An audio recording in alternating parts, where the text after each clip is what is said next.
Ready na ang almusal, pero tulog pa mga bakasyonista. Okay sa alright, dito sa bundok, alas 6 pa lang ay mataas ng araw.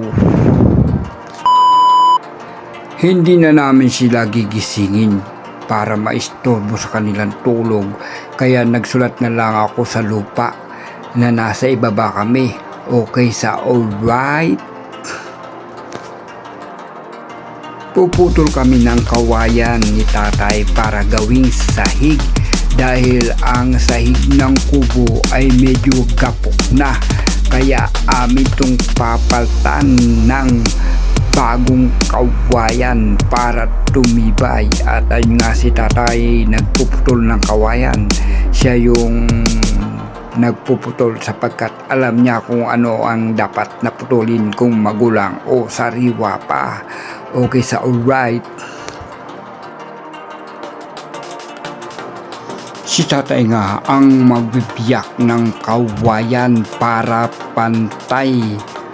Okay sa alright. At ako naman ang tagapalo. Okay.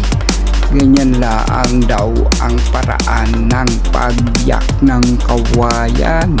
Kailangan tama sa sukat ang paglagay ng itak para ang pagbiyak ay pantay-pantay. Okay, so right, good.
Okay, hahanapin ko dito yung kawayan na naputol ni tatay at aking hakutin. Okay, hanap saan banda rito. Okay, so right, ayun, nakita ko na, ipon. Alright, pag naipon na, dadali na doon sa piyakan para maputol na. Okay, so alright, good, so okay. Ayan na. Okay, nakita ko na yung iba pang naputol, kaya akin na itong hakutin. Alright, pero susukatin ko na muna, may dala pala akong metro. Okay, ayan, sukatin muna para pagdating doon ay putol na lamang, ay biyak na lamang. Dito ko na puputulin. Okay, good. Para pagdating doon sa kubo, ilalapat na lang, ipapako na lang dahil sukat na. Ayan, ito yung mga pinutol ni tatay ay akin namang kukunin na, pero susukatin para okay sa alright at good sa okay.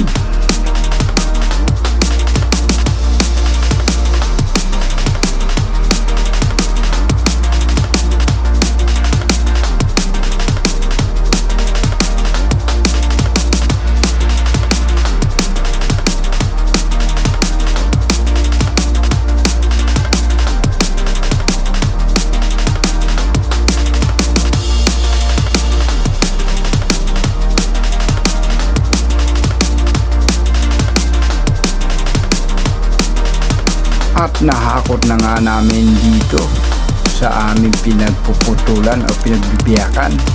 At sinabi ni Erpat na pagod daw siya sa pagpuputol, kaya ako na lang daw magpatuloy. Okay, yakang yaka yan. Sisiw na sisiw yan. Alright, okay. merong itak at pamukpok, no problem yan. Siguradong aking matatapos yan, di aabuti ng hapon yan. Okay sa alright, good sa okay.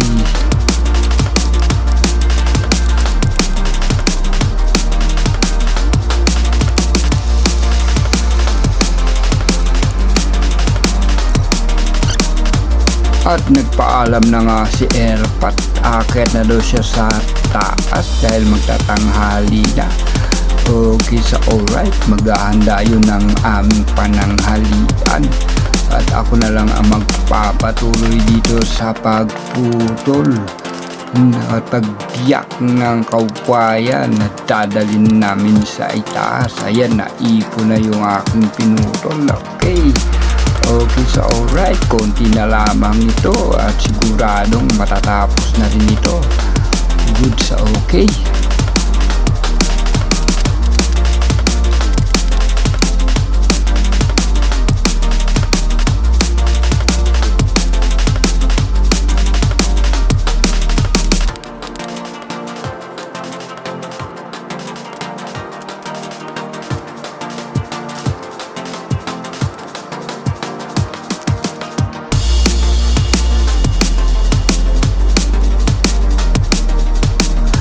At hindi pa nga ako nakontento sa kawayang kinuha namin. Kaya eto, naghahanap uli ako ng mapuputol at tinuro sa aking Airpat, tok-tokin daw. Pagkaiba ang tunog, malutong ang tunog, yun ang pwede na. Okay, so alright, wala akong napili dito. Dito maghahanap ako sa kabila. Medyo gulang-gulang na kawayan na dapat putulon at eto nga, may nakita na ako. Okay, ayun, putol siya, bagsak siya. Kaya eto ang idadagdag kuli sa kawayan na pinutol ni Airpat.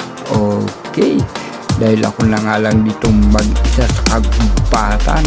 Okay, sa alright pa rin yan.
At ito na nga ang aking pinutol na kawayan. Okay, sa alright, may iba't ibang sukat at may ibang haba. Okay, matatapos na rin ito. Okay, dahil medyo painit na at patanghali na, medyo mainit na rin sa aking pwesto o lugar na pinagpipiyakan ng kawayan. Ayan, pakinis-kinis, kailangan malinis at hindi makakasukat ang kawayan nito pagka binuhat paakyat sa bundok. Okay, sa alright. At eto na akin ang umpisahang pagsamasamahin ng mahaba at iiwan ko muna yung mga maiksi. Pabutin pa yan ng isang araw para matuyo. At ito nga, nandito na ako, inaakyat ko na sa itaas ang aking kawayang pinutol. Okay, sa right, good sa okay.